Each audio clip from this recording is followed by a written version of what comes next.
Kuya. Alam niyo po ba, makinig kayo, karaniwan po ng mga ipinag-pray natin, yun din ang iniiyakan natin ngayon. Hindi niyo yata maintindihan doon na. Alam niyo ba yun? O, di ba dati, nag-pray ka, Lord, bigyan mo ako ng mapapangasawa. Binigyan ka ng mapapangasawa. O ngayon, yun din yung iniiyakan mo kay Lord. Lord, yung asawa ko, Panginoon, pamuhin mo. O, di ba? O, yung church. Pinag-pray natin ng church, amen? O, pagka may problema ka sa church, yun din na iniiyakan mo eh. Amen. Lord, yung nobyo ko. O, ibinigay niyo Lord. O, yun din ang magpapayak sa iyo eh. Sabi mo sa tabi, parang ikaw talaga yun. Pinag-usapan. Pagpapayak natin si Lord, amen? Amen! Okay pa ba kayo? Okay pa ba kayo? Eh kung hindi, stop na natin. Ano naman?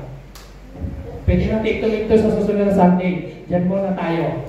So, tapusin po muna natin yan. Dahil alam ko yung oras eh, yung iba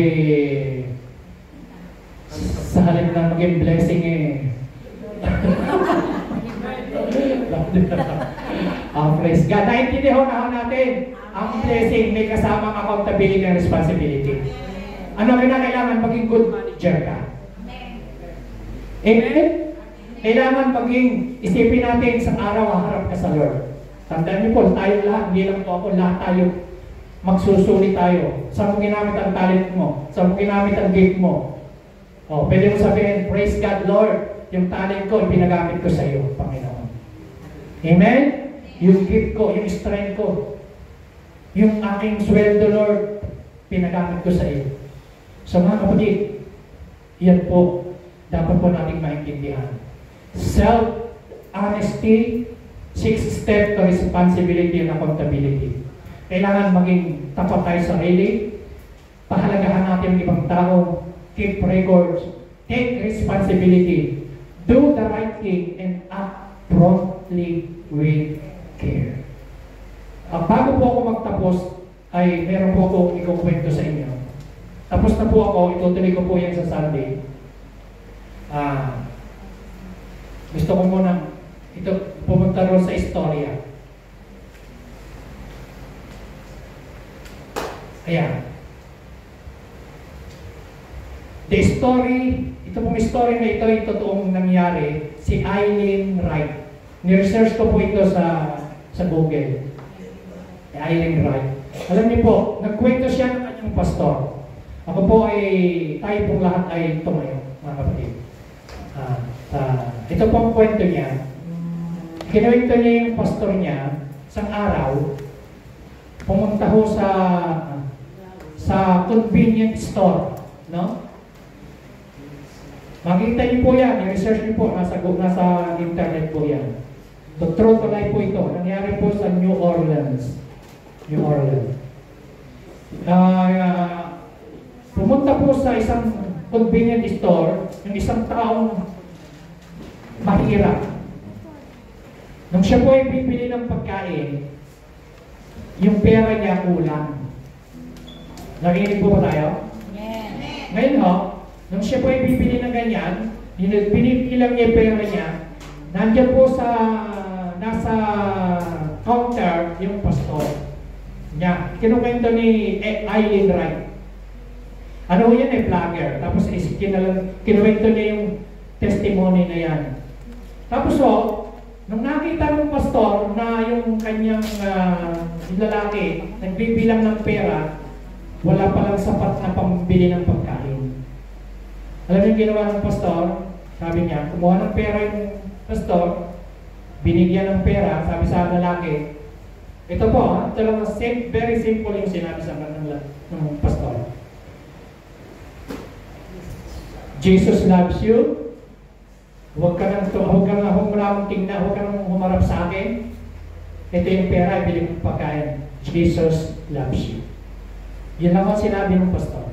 Alam niyo, yung lalaki, umalis na yung pastor, hindi na sila nagkita. Tapos yung lalaki, nakabili po sila ng pagkain. Tapos umuwi ng bahay. Kinausap yung asawa, saka yung anak na isa. Yung pala, Nagkaroon sila ng kasunduan na silang lahat, meron silang kotseng luma, magsusuicide, magpapakamatay na sila. Nagkaroon sila ng kasunduan, magpapakay nila yung anak nila, magpapakamatay yung mag-asawa na may lalaki at babae. This is true to life story.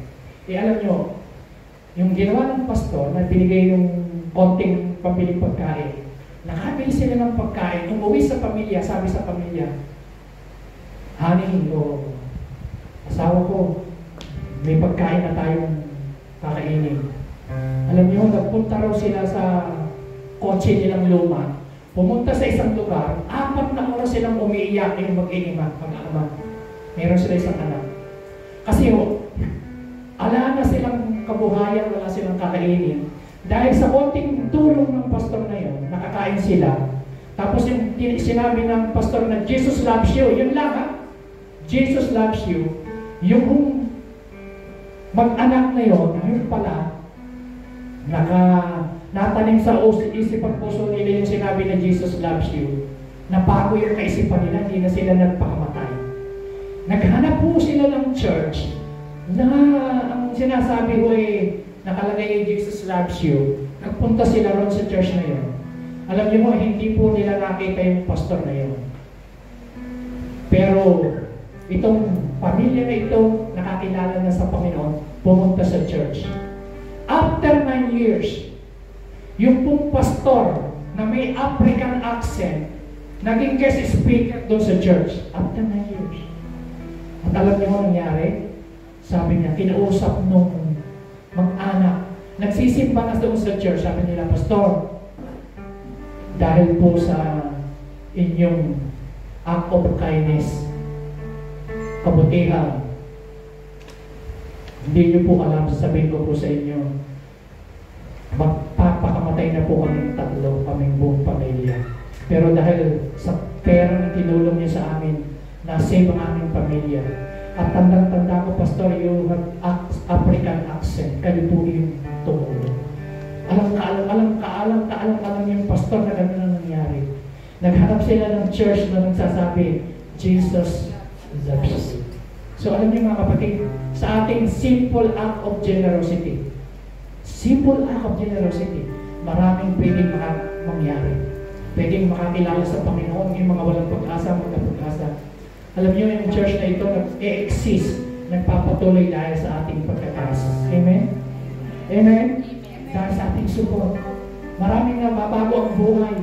Maraming mga, alam niyo sa totohanan, maraming bumalik sa church na ito, mga may cancer. Ayan, si Ate Eva, isa na yan, pinagaling ng Panginoon.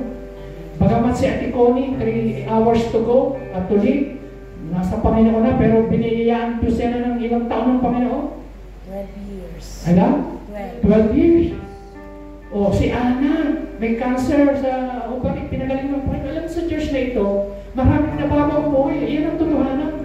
Kaya po yung ating ginagawa na pagbibigay dyan, nakikita ng Lord yan ay para sa kaligtasan ng mga tao pa. Marami pang kailangan masave. Marami pang kailangan marating ang Word of God.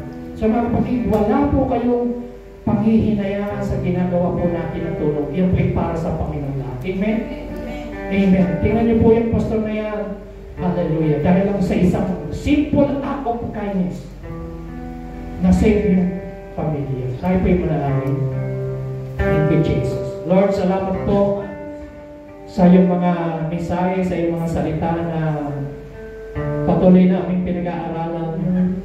Dalangin ko po, Lord, na tanggalin mo sa amin ang spirit of mammon sa aming mga puso. Bigyan mo kami ng spirit of generosity, spirit of love, concern sa church. Lord, hindi lang po kami maging excitement, Panginoon, sa blessing, kundi maging sa responsibility and accountability. Lord, gampanan namin ang aming tungkulin dahil isang araw haharap kami sa iyo, Panginoon. Isang araw, magsusulit kami ng lahat ng pinagkatiwala mo sa amin, Lord. Yung aming mga trabaho, galing sa iyo. Yung aming buhay, galing sa iyo. Yung aming lakas, galing sa iyo. Yung aming hininga, galing sa iyo. Yung aming pamilya, lahat ng meron kami, sasakyan namin, kabuhayan namin, Lord, we are not the owner, we are only a manager. Tulungan niyo po kami na ma-manage namin ang lahat ng pinagtitiwala mo sa amin ng maayos. Ayusin namin ang lahat ng bagay, Panginoon. Lord, turuan niyo po kami na kami maging mabuting katiwala, Panginoon. Hallelujah. Sa amin pong pag-alis at paghiwalay sa pagsamantala, dala-dala namin ang iyong basbas ng pagpapala. Mga kapatid, tanggapin niyo ang pagpapala ng Ama, ng Anak, at ng Espiritu Santo. May the Lord bless you and keep you and make His face shine upon you. In Jesus' name. Amen. Praise God. Hallelujah. Praise the Lord.